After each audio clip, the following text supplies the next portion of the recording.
seek the right in everything you do. To ride till the stars fall, to ride till the last call, to ride when there's no one else to stand by you. To ride when you're all alone, to ride though it's never known, to ride since you love the Lord, to ride, to ride.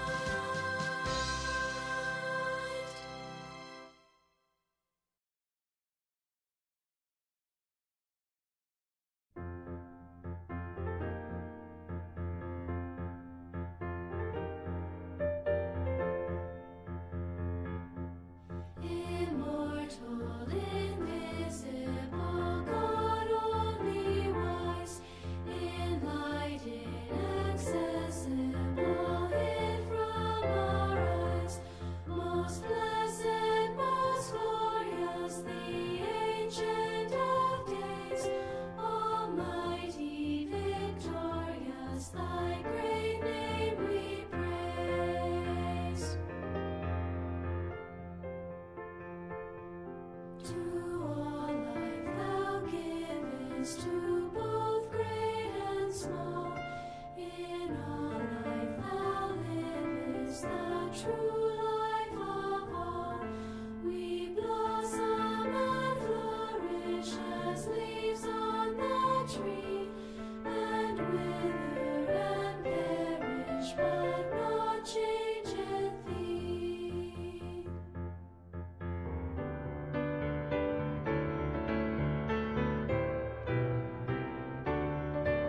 Great Father of glory, pure Father of light, thine angels adore thee, all veiling their sight. All praise we would render, oh help us to see, 'tis only the splendor of light hideth thee.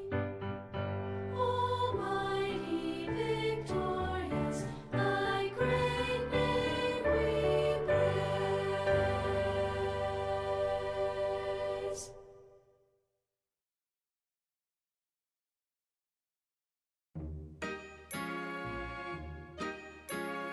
Jesus loves me, this I know, for the Bible tells me so. He shed his blood on the cross of Calvary. He shed his blood on the cross of Calvary. There he gave his life for me. Jesus loves me, this I know. Jesus loves me, this I know. He shed his blood on the cross of Calvary. He shed his blood on the cross of Calvary. He shed his blood on the cross of Calvary. There he gave his life for me.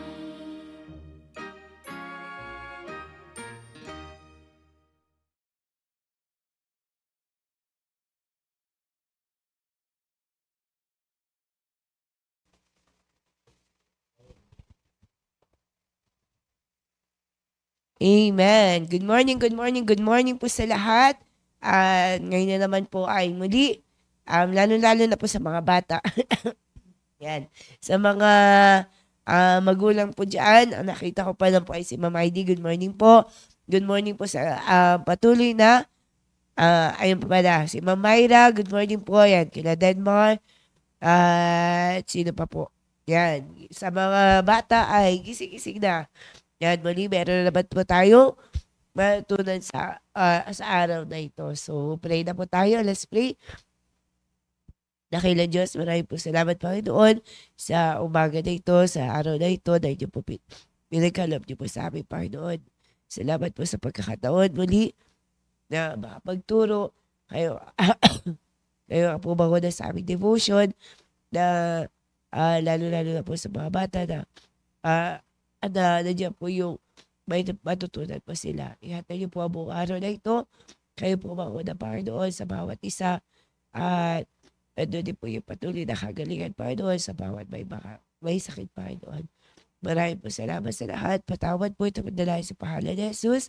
Amen. So, ihanda na mga bata ang mga sarili at simulan na natin ang ating devotion.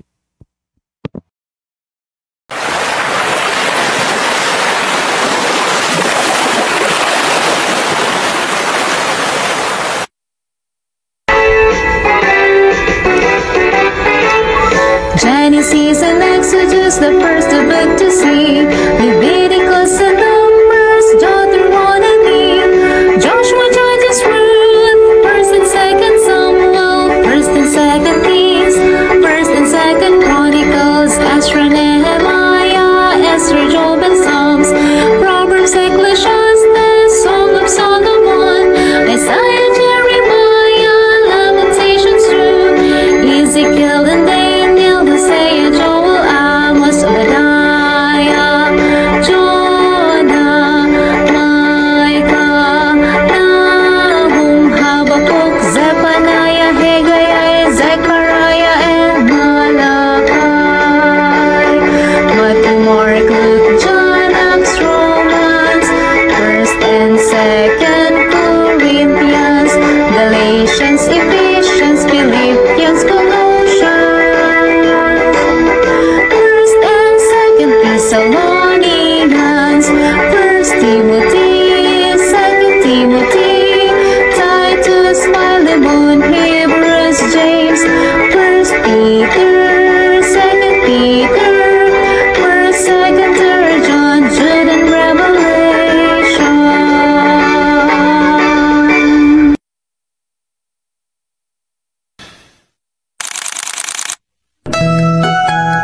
Amen, amen, amen, amen, mga Sunday School kids! It's me, Teacher Rochebel, para sa ating action song na may tumagat na H-E-S-U-S o Jesus. So, magtatanggal tayo ng letter bawat isa.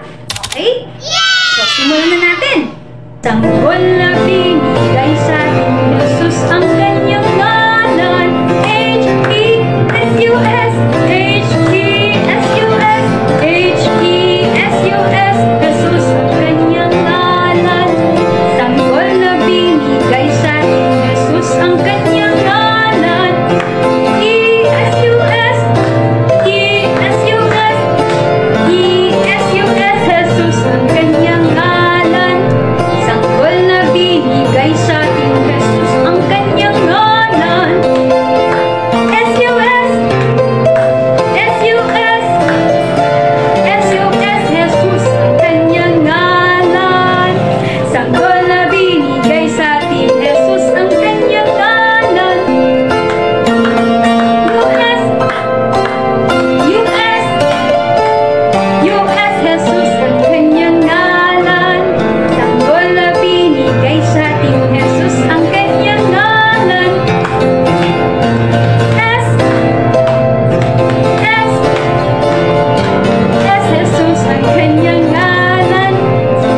Sanggol na binigay sa atin Jesus ang kanyang ngalan.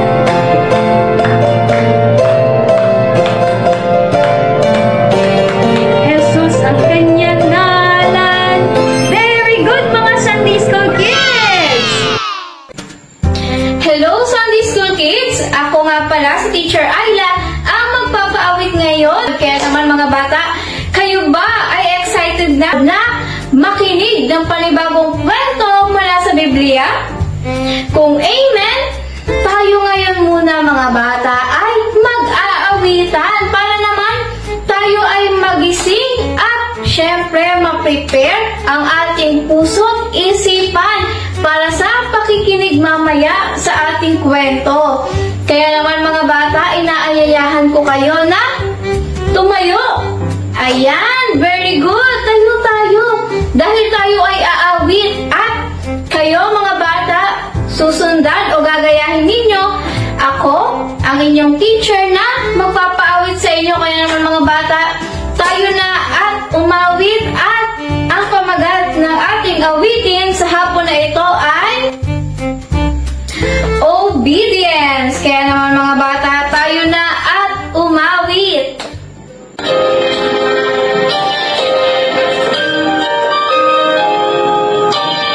Obedience is the very best way to show that you believe.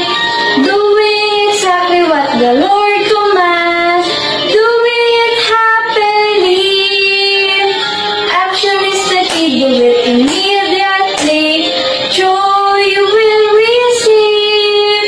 Obedience is the very best way to show that you believe. Let's spell it out. O-B-E-D-I-E-N-C-E. Yes, sir. Obedience is the very best way to show that you believe. Amen, Sunday School Kids! Ngayon, tayo ay tapos na sa ating awitan. Kaya naman mga bata, kayo ay umupo ng maayos at ng tahimik. Ayan, upo kayo ng tahimik. Very good. At humarap dito. Magandang umaga ulit mga bata. Ayan, handa ng ating puso't isipan sa pakikinig ng ating Bible story. Natapos na ang ating kantahan at masigla na tayo sa umaga na ito. Kaya pakinggan natin ang ating story ngayon, di ba? Ito ay ang huling Monday ng buwan ng January. Kaya review muna natin. Ang pinag-aaralan natin ngayon ay about sa mga parables ni Jesus Christ. Ano nga ba yung parables? Ang parables ay ito yung earthly story, ibig sabihin mga kwento ni Jesus Christ na merong heavenly meaning, merong makalangit na kahulugan. Ibig sabihin, ang mga kwento na ito ay kahit na panglupa lang yan, example ni Jesus Christ, ay ito ay merong makalangit na kahulugan. At sa buong buwan na ito ay pinag-uusapan natin na tayo ay dapat meron tayong ugaling committed sa Panginoon. Ano ibig sabihin ng committed? Giving the control of my life to the Lord. Ibig sabihin lahat ng gagawin natin ay may control ang Panginoon. Kaya tingnan ninyo yung mga pag-usapan natin kwento, di ba? About yan sa paglilingkod sa Panginoon. Kaya ngayon naman ay may panibago na naman tayong story. Meron na naman tayong panibagong parable ni Jesus Christ. Kaya naman, ito na naman, may pinukwento na naman si Jesus. May isang lalaki na meron siya ang may-ari ng isang vineyard. Ang vineyard ay ito ay mga ubasan. Yan, malaki-malaki. Malaki ang kanyang ubasan. Yan, dyan nagtatanim ng mga ubas, ng mga grapes. Sino may paborito ng grapes? Yan, masarap yun, di ba? Yan, ito yung may-ari na ito ay mabait siya. Yan, kaya may-ari siya ng malaking vineyard. Kaya naman, dahil mabait itong amo na ito, habang naglalakad siya, ay meron siya nakita sa third hour ng araw. Ibig sabihin, 9 o'clock ng umaga. Anong oras mga bata? 9 o'clock. 9 o'clock ay may nakatambay dun sa palengke. Ibig sabihin, nakatambay, walang ginagawa. Kaya sabi niya, o sige, alam meron kayo gawin, hindi kayo nakatambay dito, ay kayo ay kukunin ko para magtrabaho kayo sa ubasan ko. Dito ang tuwa sila at nagkasundo sila na sila ay makakatanggap ng isang penny sa kanilang pagtatrabaho. Yan, ibig sabihin, ayun na, tuwa na, pumunta na sila, nagtrabaho na. At habang naglalakad ulit itong amo na ito, itong lalaki na ito, ay kanina, di ba, 9 o'clock, ngayon naman, 11 o'clock, ay may nakita na naman siyang nakatambay. 11 o'clock na umaga, nakatambay. Bakit kayo nandito? Ay, wala kasi kumukuha sa amin para magtrabaho. Sige, magtrabaho kayo sa ubasan. Tandaan ha, nagkasundo sila ng kanilang sweldo ay isang penny. Yan na. Habang naglalakad ulit, nakakita siya ulit ng 3 o'clock ng hapon, ay meron na naman nakatambay, kaya pinapunta niya sa ubasan. Hanggang sa 5 o'clock na ng hapon, malapit na maggabi, meron siya nakita na nakatambay ulit.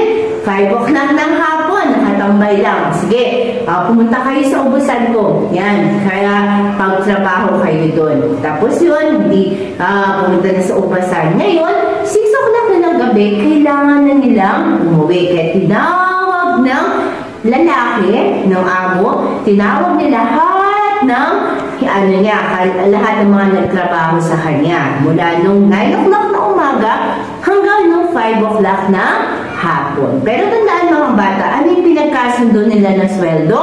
Isang penny. Lahat sila nagkasundo. Yung 9 o'clock na nagtrabaho, na pumayag sila na ang sweldo nila ay isang penny. Ngayon, ay nagbibigay na. Sige, binibigay na ang kanila mga sweldo. Kaso, nagreklamo yung mga nagtrabaho ng 9 o'clock. Bakit? Kasi mula 9 o'clock hanggang 5 o'clock, ay ilang oras yun? 9, 10, 11, 12, 1, 2, 3, 4, 5. 8 oras sila nagtrabaho. Ang nakuha nila ay isang penny. Samantala yung 5 o'clock na nagtrabaho, isang oras lang, isang penny rin ang nakuha nilang sweldo. Nagreklamo sila, kami ang nagtrabaho ng ilang oras kami nagtrabaho, tapos ito lang yung natatanggap namin. Nagreklamo sila. Ang sabi naman ng amo, di ba, pinag-usapan natin na lahat kayo ay makakatanggap ng isang penny. Kayo ba ay nagagalit sa akin dahil ako ay mabait? Kaya naman, lahat sila umuwi. Kahit na nagre-reklamo yung una, lahat sila umuwi kasi napaliwanagan sila. Yan, mga bata, matutunan natin sa kwento na ito ay tayo mga naglilingkod sa Panginoon, di ba? Tayo ay parating naririnig natin sa preaching na dapat maglingkod sa Panginoon. Huwag lang tayong patambay-tambay. Di ba? Binibigyan tayo ng Panginoon na pagkakataon na maglingkod sa Kanya. Maraming pagkakataon na maglingkod sa Panginoon. Kaso, dapat huwag tayo magreklamo na, ay, bakit ako naglilingkod sa Panginoon? Wala pa naman akong blessing. Tapos yung bagong dating lang may blessing agad. Hindi. Lahat yan ay kung ano man ang ibibigay sa atin ng Panginoon, tandaan ninyo, ayan ay sapat sa atin. Naunawan po ba mga bata? Huwag tayo magreklamo na, ay, bakit ang dami-dami ng blessing? Hindi. Lahat yan ay sapat sa atin. Hindi na tayo mga kailangan ng iba. Ang mahalaga, ang buhay natin ay naglilingkod sa Panginoon. Tignan niyo yung amo. Tignan niyo yung lalaki, di ba? Habang naglalakad siya, ayaw niya na mayroong nakatambay. Gusto niya talagang lahat sila ay nagtatrabaho. Ganun din ang Panginoon sa atin, di ba ba? Na ayaw ng Panginoon na tayo walang ginagawa sa ministry. Lahat tayo, kahit nga yung mga bata pa lang, kahit bata pa lang kayo, pwede kayo magbahagi ng salita ng Diyos, di ba? Sa soul winning. Pwede kayong gamitin sa kids choir. Pwede kayong gamitin sa junior choir. Di ba? Hanggang sa paglaki, ay merong ginagawa sa Panginoon. Kaya, ano man ang matatanggap natin mula sa Panginoon na blessing, maliit yan o malaki, yan ay para sa kabutihan natin at sapat sa atin. Huwag na tayo magre-reklamo. Naunawan po ba? Kasi nagtrabaho ko nga sa Panginoon, naglingkod ka nga sa Panginoon, pero nagreklamo ka naman, baliwalain. Ang tinitingnan na Panginoon ay ang puso natin. Kaya natutunan natin dito ay dapat lahat tayo may ginagawa sa Panginoon at anumang blessing matanggap natin ay dapat ipagpasalamat natin. No? Diba? Tandaan ninyo, yung preaching natin, mahal na pastor, diba? Na yung 10 pinagaling ng Panginoon, isa lang bumalik. O dapat lahat pinapasalamatan natin. Nanuwan po ba? Kaya dapat isabihin natin sa sarili natin, ako'y maglilingkod sa Panginoon at magiging masaya sa blessing ng Panginoon. Kaya sa buong araw na ito ay tandaan, ang buhay natin ay dapat kagamit-gamit sa Panginoon, masaya ang Panginoon. Sa susunod na Monday, meron na naman tayong muling pag-uusapan. Paalam! Ayan, maraming salamat sa patuloy na pakikinig. Maraming salamat dyan sa parable ni Jesus Christ na talagang kung ano man yung may bigay sa atin ay hindi magrereklamo, kundi gagamitin pa yan natin na lalong maglilingkod sa Panginoon. No? Di po ba na-research ko yung kung magkano yung penny. Sa ngayon, ay 15 pesos yan. Yun. So, sa buong yun yung equivalent ngayon ng penny. So, yun ay salamat dahil sa pagkakataon na marami tayong, binibigyan tayo na maraming pagkakataon ng Panginoon para maglingkod sa Kanya. Kaya sa buong araw na ito, mga bata, ay gawin natin na sa buong araw na ito ay masaya ang Panginoon. Yan. So, katulad ng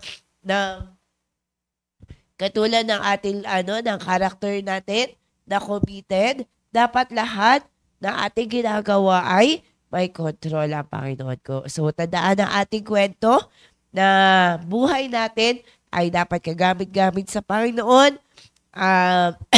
Saka, man ang ating matanggap ay dapat pinagpapasalamat. So, bago tayo magtapos, ay yung ating memory verse. Yan, ang ating memory verse ay sa buong buwan na ito, ngayon ay huli na. So, dapat memorize nyo na. Psalms 37 verse 5. Commit thy way unto the Lord, trust also in Him, and He shall bring it to pass. So, isa pa. Psalms 37 verse 5. Ready? Go. Psalms 37 verse 5.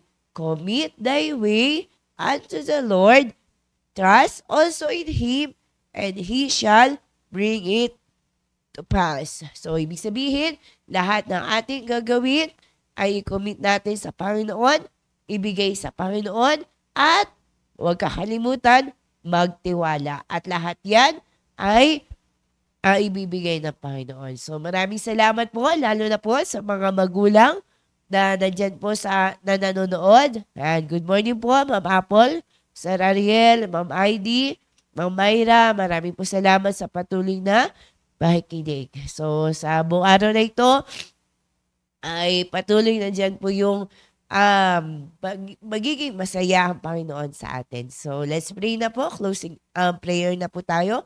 Dakilang Diyos, maraming po salamat, Panginoon, sa natutunan po namin mula po sa inyong parable. Salamat po dahil marami po kayong pagkakataon na binibigyan niyo po kami ng privilege na makapaglingkod sa inyo. Kaya, naman pong blessings na amin po matanggap sa inyo ay mas lalo pa po namin gagamitin para lalo pa po maglingkod ng tapat sa inyo. Kayo pong gumabay po sa buong araw na ito, sa mga mag-aaral, bigyan niyo po ng wisdom. Sa mga magtatrabaho ay bigyan niyo po ng kalakasan, Panginoon. At ganoon din po,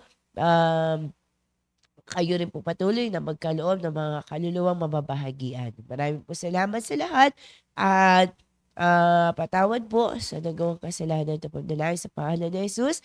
Amen. So mga bata, patuloy na, kantahin natin ulit yung ating farewell song. So kahit ganitong boses. So sige ha, kantahin natin. 1, 2, 3, ready, sing. 1, 2, 3, Jesus loves me. 3, 4, He loves us all. 5, 6, 7, I'm going to heaven. 8, 9, the mansion is mine. 9 and 10, it's time to end. And we'll see each other again. So, magkita-kita muli tayo sa Sunday at sa devotion muli natin. Maraming po salamat. Thank you.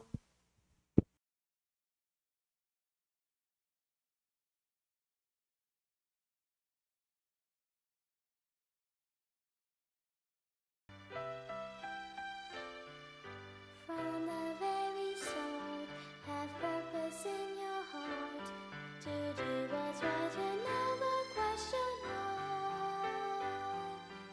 Never count the cost, though everything seems lost. The